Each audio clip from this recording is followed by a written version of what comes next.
throughout history, there have been out-of-body experiences, memories from before conception. People have that. In fact, King David writes in Psalms, he remembers being conceived. And he was pretty shocked. Because when the fetus, or whatever it's called at that stage, at the moment of conception, what are the parents doing? Usually? They're sleeping. They're sleeping. Right. It's after. Oh, it's after. That's true. Right? Yeah. They go to sleep, and the baby's on its own. Like, handle it. So King David says, I remember being conceived, and I was shocked. There was no babysitter. It was no hoopla. And my parents were sleeping.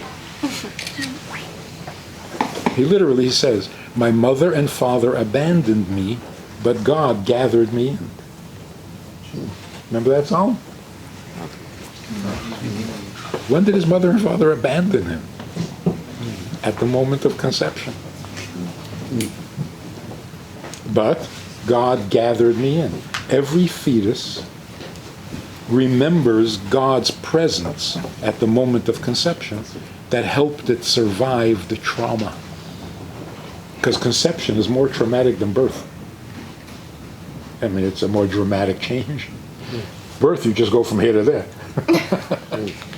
But being conceived, I can't imagine what that's like. So really, our belief in God doesn't come from the Bible. It is written. You experienced God at conception, which is why you're alive today.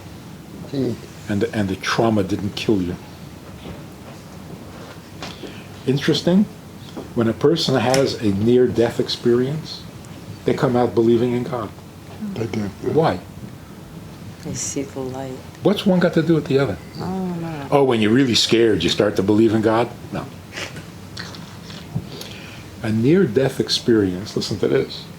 A near-death experience is a flashback to your birth. Going through a dark tunnel, the light at the end of the tunnel. Come on, what are we talking about here? You're going through the birth canal. There's a light at the end of the tunnel, and there's this angel all dressed in white who doesn't want to be sued. So he's urging you to come out into the light. Being born is a near-death experience. Because you leave the comfort and safety of the womb. You're not sure what's going to happen outside the womb, so it's like, whoa. How is that described in Psalms? This one you know for sure. Even when I go through the valley of the shadow of death.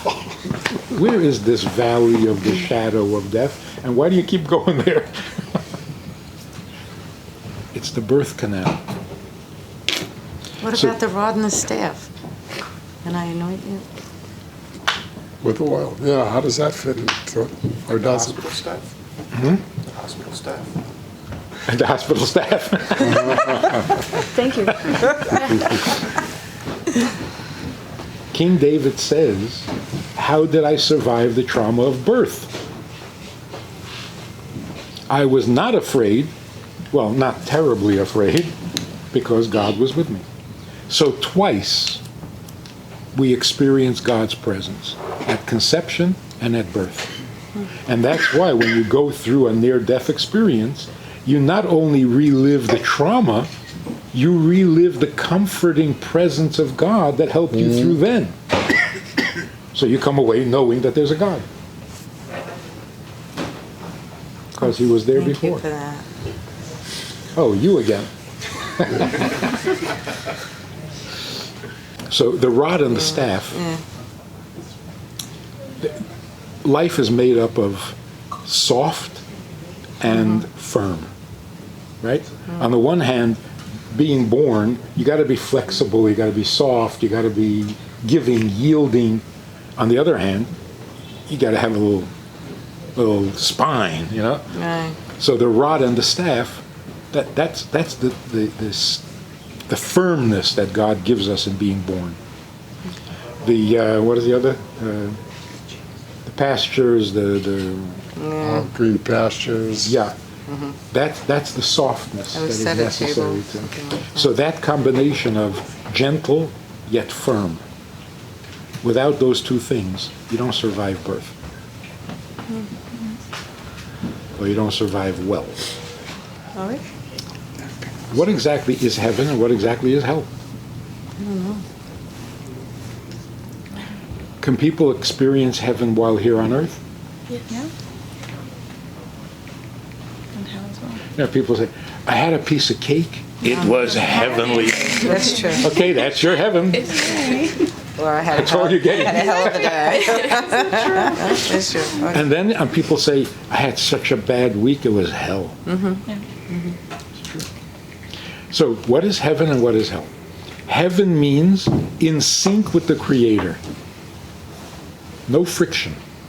What He wants, you want. What He asks, you do. Smooth. Harmony. That's heaven. Hell means the constant friction. But I don't want to. But why do I have to?